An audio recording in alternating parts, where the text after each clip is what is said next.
Welcome to Scary Basement Jumpscare. Each month, me and my friend Roxy find ourselves suddenly and jarringly back in this horrifying scary basement, and we're never ready for it.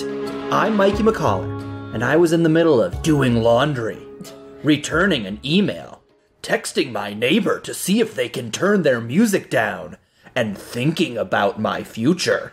And I'm Roxy Polk, and I was just playing the Twine game, The Uncle Who Works at Nintendo, by Zootle. Oh, I've played that. Have you? Yeah. Hey, since we're here in the scary basement, and generally when we're here, we recap horror stuff. That's what do you true, say we do that. Let's just do it now. Let's just recap The Uncle Who Works for Nintendo.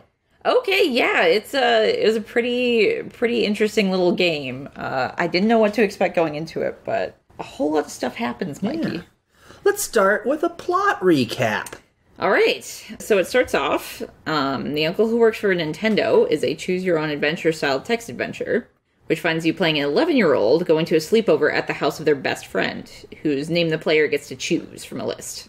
Your best friend's parents serve you your best friend's favorite meal, spaghetti and meatballs. Dull. You then notice your best friend's father is drinking a beer. But wait, their father doesn't drink. Oh yeah, that was not a beer, it was a lemonade. Thank Christ.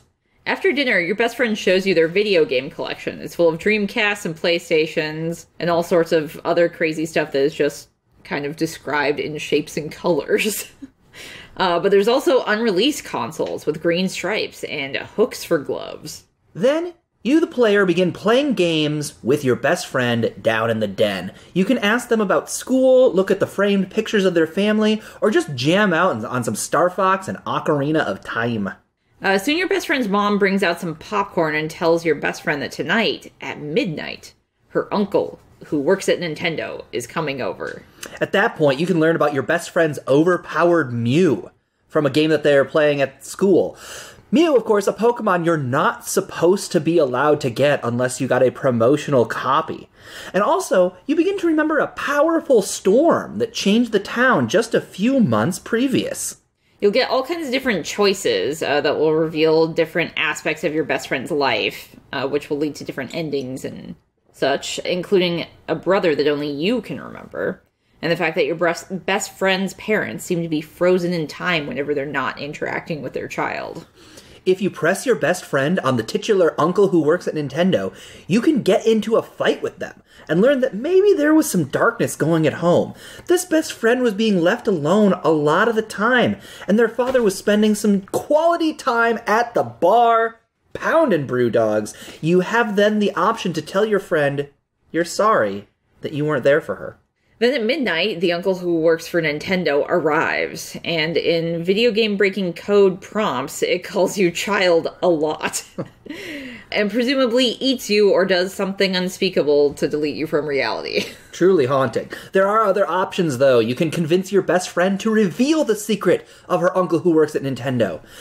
If you can do this, you'll learn that this monster came during the last storm and can alter reality to their whims. It can give this friend unlimited video games and delete alcohol from their father's life. Only if this child, your best friend, continues to feed him. Feed him what, you ask? Why, it's children. That's the only thing monsters ever eat. If it were any other kind of food, the uncle that works for Nintendo could just go to the grocery store. Down this path, you'll call your mom to pick you up and head home, safe and sound. The next day, you'll learn about the fire that occurred at your best friend's house. There were no survivors, and only rubble remains. Later, exploring this burned-down house, you find your best friend's Game Boy. If you choose to pick it up, you'll use it to communicate with your best friend, rallying them to fight back against the uncle who works at Nintendo. With you! Through the power of friendship! Together, you and your best friend can starve the uncle who works at Nintendo and rekindle your video game-based friendship. Roxy, that was the uncle who works from Nintendo. It sure was. This game was, man, it goes a lot of places. I will say that. It, to me, feels like the perfect creepypasta in that it does have an ending. We did have to Google how to get the specifics. Yeah, we got quite a few endings on our own. I think there's technically 6 endings, including the bonus ending. I always feel like creepypastas end unsatisfyingly in the sense that I turned around and there was the thing. And a lot of the uncle who works at Nintendo's endings are that. Yes, they very much are. Unsatisfying. It's just like, the thing opened the door and it had no hands. And I'm like, well, what was the point of my time? Yeah, like none of the choices you work or choose like do anything in that one particular ending too. I feel like we need a way to end choose your own adventure stories better. And I could get this wrong. I feel like I've heard this said about the Mass Effect series. Really? Where this is a video game series where you have a ton of choices, and at the end of it, it kind of begins to funnel you down towards just a couple of different choices. Like, it does give you an ending, and then the details will be different, but the story will still end in the same way. I feel like, so often, when there are multiple endings to a story, I always think about, like, Silent Hill. Yeah. Which is a video game that has a man wandering around a mysterious town, and the ending I got when I played that game is my daughter, who I was looking for, is the end boss. Uh-huh. And I shoot her to death, and he just goes like, it can't end like this, can it? And it does. It does end like that. And that sucks. And so many of these Uncle Who Ends at Nintendo endings are just like, yeah, you get eaten. And it sucks. Yeah. How do we solve this? Like, what this game does that, like, really, like, pulled me in was, like, once you get to the alternate ending, it was like, oh, there was a point. There was something going on here. And it's really kind of beautiful, this idea that you could be the first empathetic friend in this kid's life to see what's kind of going on at home and tell them they have the power to change some circumstances is really lovely. Yeah, and I think each different ending, like, informs your perception of what's going on and, like, gives you different little hints and stuff depending on what you choose or what you don't choose. Like what? Well, it kind of... It's very easy to skip the part about the storm. Like, I think we did it once when we were trying to get one of the endings in particular. And if you just skip that one detail, then you won't be able to keep pushing and find out other things. So it's kind of like it rewards you for paying attention and being thorough. Mm-hmm. And so this uncle who comes from Nintendo... comes from Nintendo. He wasn't birthed by Nintendo. He was manufactured. I like to think that the uncle who works at Nintendo was a demon creature who existed and then was individually and regardless of his status as a demon, later hired by Nintendo. Oh, okay. So he made the lie real. Yeah, everything else was normal about him being a demon. And then Nintendo was like, you're the man that we need on our team. He does this, he comes in a storm. Yeah, and he has nothing to do with video games initially. It's only because that's what this kid, your friend, is into. Yeah. So, like, that's what they are requesting. Mm-hmm. You know, like, they want to be good at video games. They want their parents not to drink. They want all of the latest video game consoles and everything like that so they can act like they're cool and, you know, kind of show off to people. Mm-hmm. Like, your friend in this is definitely that, like, rich kid who thought that being rich and getting the richest stuff, like, was their personality and made people like them. And they were right. I 100% had a friend who was very rich because he always got the new N64 games the day they come out. Okay. He also had carpeting in his downstairs basement, which was wild to me, but then carpeting in his bathroom. Which I was like... that's cursed. Wow. Bathroom carpet is cursed. I remember thinking it was so fancy. Fancy? Yeah. No, it's... Because, like, carpet is comfortable, and it's not comfortable to be in the bathroom when there's no carpet, so it's like, wow, even his bathroom is comfortable. I guess I thought that, like, your house cost was determined by how much the carpet was covering the floor. I guess so, yeah, like kid logic, you know? Like, you don't really think about how, cleaning that would be an absolute nightmare. Oh, yeah, it's the worst thing I can imagine. Yeah. Just stepping out of the shower would turn your carpet into a moldy mess if you did it more than once. Yeah, I do hate it now, but at the time I was like, wow, I get to go over to this kid's house and take off my socks when I go to the bathroom and play Blast Corps? Like... I don't even think I know that one. Is that a 64 game? I think it was made by Rare. Rare, really? Okay. Shows what I know, I guess. What do you mean, ick? Disgusting. Take it back.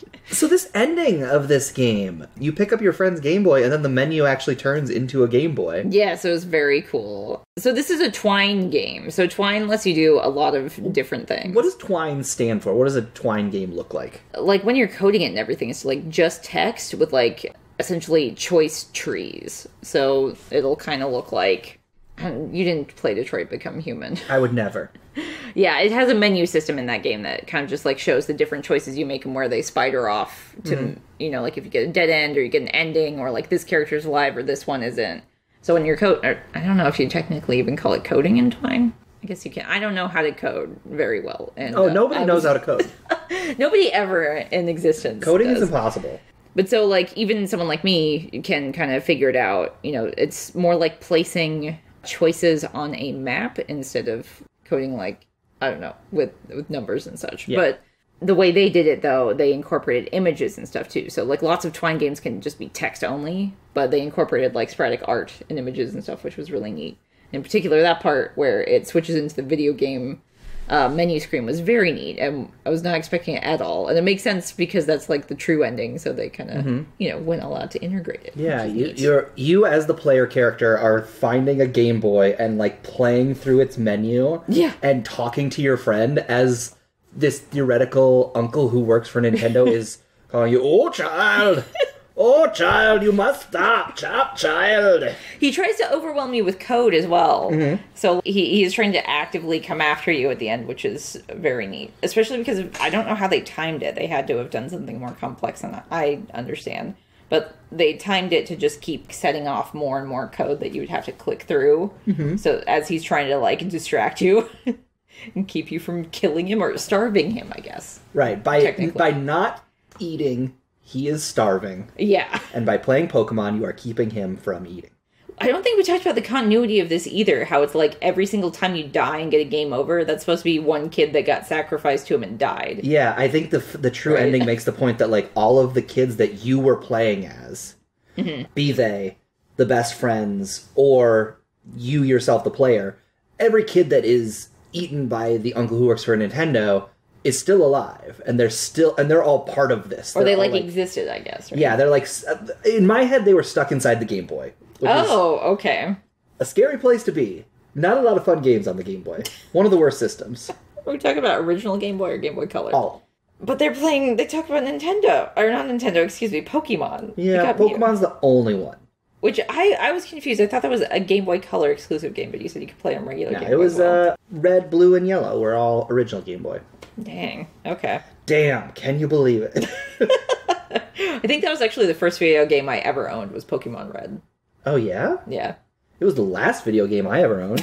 Sure it was. And I say that because I went to a psychic once who told me, don't ever buy Pokemon Red because it will be the last video game you ever buy, and then you'll be killed shortly thereafter. Oh, okay. So gotcha. I either need to buy Pokemon Red and then die soon, or buy Pokemon Red and never buy a video game again for the rest of my life. And honestly, I don't know which one is worse.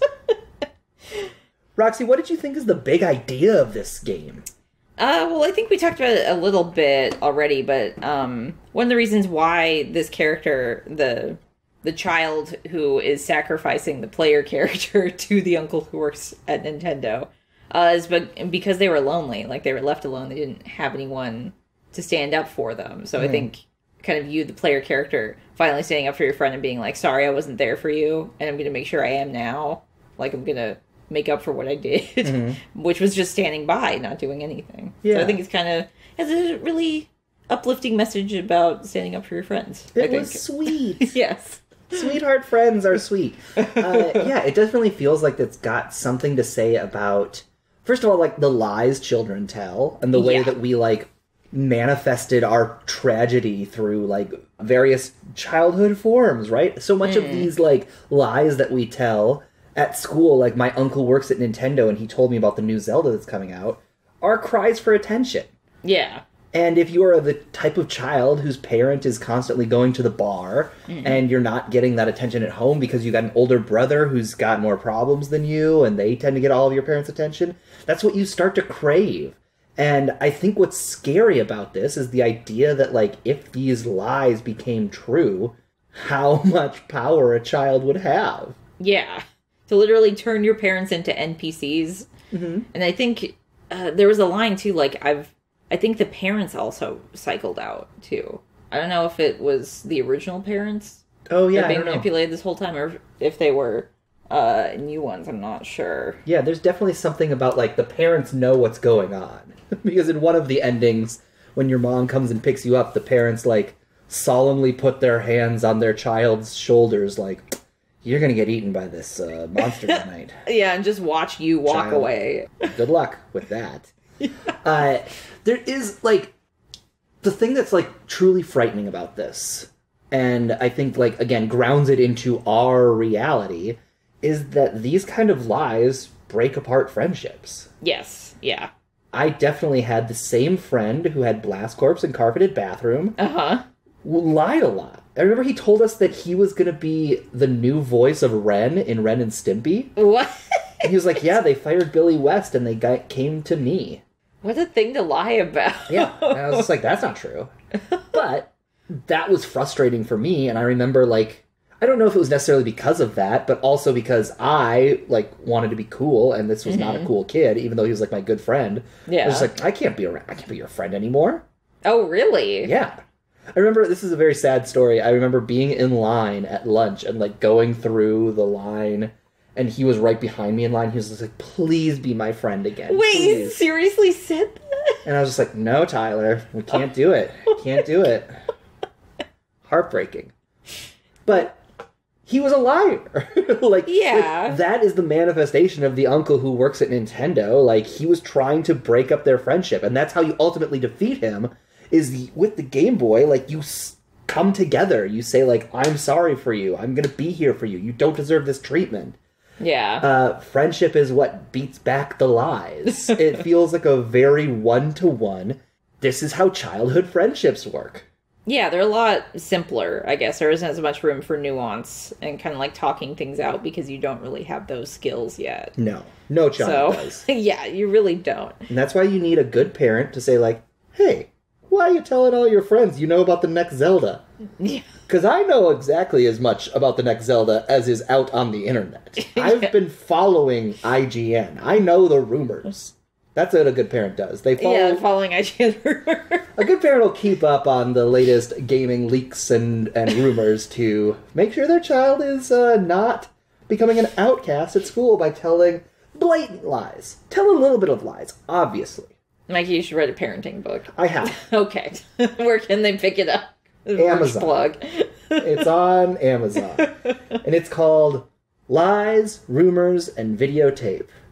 Everyone who is alive now will be dead one day. Okay. A Guide to Parenting by Mikey McCollor, Esquire.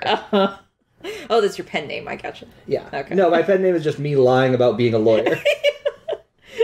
Wait, that's what Esquire means? Uh-huh. Oh, I thought it was like some sort of, I don't know, like a duke or something. Like I thought it was just a regular-ass lawyer. Rank. Oh, okay. Well, I learned something new today. Roxy, do you have a question about this game? I have a question for you, Mikey, in relation to this game, and that is, what is your strangest childhood sleepover story? I gotta know. It's actually kind of the opposite of the Tyler story, where he followed me and said, could we be friends again? I remember this kid in my class, his name was Ryan. Okay. He had a younger brother named Aaron, and they lived, like, very close to me. Mm-hmm. And I was more close with Aaron, the younger brother, and then one day, Ryan and Aaron's parents said, you guys can have a sleepover and you each can invite one friend. Mm-hmm. And Ryan invited this, like, super cool kid from my class named Matt. Okay. And Aaron invited me. So it was like 3 kids from our class, and then the younger brother, Aaron. And the only thing I remember from the sleepover, Roxy, Ryan and Aaron went to sleep very early, and me and Matt, the coolest kid in class, we snuck off to play Super Nintendo. We played the SNES Aladdin video game. And I was like, hey, do you think we're friends now? And I remember a few weeks later, in school, Matt saw me and he was like, remember when we stayed up and played Super Nintendo? And I was like, hell yeah, I do, dude. And we were friends from that point forward. Oh, okay. Isn't that a weird thing to go up to somebody and be like, hey, do you think we're friends now? I mean, I think that's a very, like, earnest, childlike thing to do. I thought you were going to drop some story where he was like, no, we're not. And we kissed a lot. That's not true. I see. It was on a different level. We didn't kiss at all. Bummed about it. Did you have a weird sleepover? Yeah, actually, it's a little more action packed, I guess. A little bit of a jump scare in and of itself, I guess. We went like exploring an abandoned building. It wasn't building, might be kind of overstating. But there was a group of us. It was like in the neighborhood, you know, kind of like the weird dilapidated house in the neighborhood that needs to be either knocked down or renovated or something. Mm-hmm. But where I'm from, like, the sun doesn't go down for a really long time. So you can be out, like, roaming around the neighborhood as a kid and not really realize it's, like, super late out. Mm-hmm. So it might not have been the best idea, honestly, at the time for us to go and do this. But what happened? What'd you find? Okay, so we were, like, sneaking through it, kind of, like, psyching each other out and kind of laughing about it, like, ooh, this is really scary. Like, what's going to happen? And then we hear this awful, awful noise that sounds like something being killed. And so we run and we get out and we realize one of us is missing, but we're too scared to go back in. But then my friend she comes out. She's fine. She's not like freaked out at all. She was like, where did you guys go? I didn't see where you were. And we're like, what? Didn't you hear that thing? It was terrifying. She was like, yeah, there's a lot of birds in there. So, like, a bunch of birds had nested in this empty house, and the way they were, like, making noises, I think when she probably walked into the room, it spooked them. So they made a bunch of noises, and the way it echoed throughout the hallways, it sounded like something died. Can you confirm whether or not any of those birds died? I cannot confirm that. And my friend who was in there. Do you think any of those birds have died since? Probably because it was many years ago. Yeah. No, they're all dead now, so you just... It's not that you were wrong, it's just you weren't quite yet right. Well, hopefully they can't spook anyone anymore. So, there's that, I guess. Roxy, on a scale of 1 to 9, because even on the jump scares, 10 does not exist in the scary basement. This is true. How likely is this Uncle Who Works at Nintendo situation to occur? So I said 1 out of 9. Because this monster did not have hands, so he could not fill out a job application to work at Nintendo. Okay, so you don't think that a creature without hands can use an iPad to fill out a job application? He doesn't know how iPads work unless... Just touch to speak. Doesn't matter. He can't figure it out. That's fair. I actually said it's a 7. A 7? Okay. Yeah. Obviously, it's not super likely that a creature exists with these rules, but... This came out of a storm. That a kid would lie like this? Oh. Happens so much. Okay, this is true. And, as we know from the film Liar, Liar, lies have a certain amount of mystical power. The idea that one kid could be so lonely and lie so much it would manifest a creature? Somehow that tracks to me. It'd have to be a very psychically powerful child. Mm-hmm. Thank God my friend Tyler, who had carpeted bathrooms in Blast Corps, had very little psychic powers. I hope he's doing okay. I hope he's living his best life. He does not have carpeted bathrooms anymore. Hey, Roxy. Mikey? Now the podcast is over. Oh, cool, yeah. Jump scare!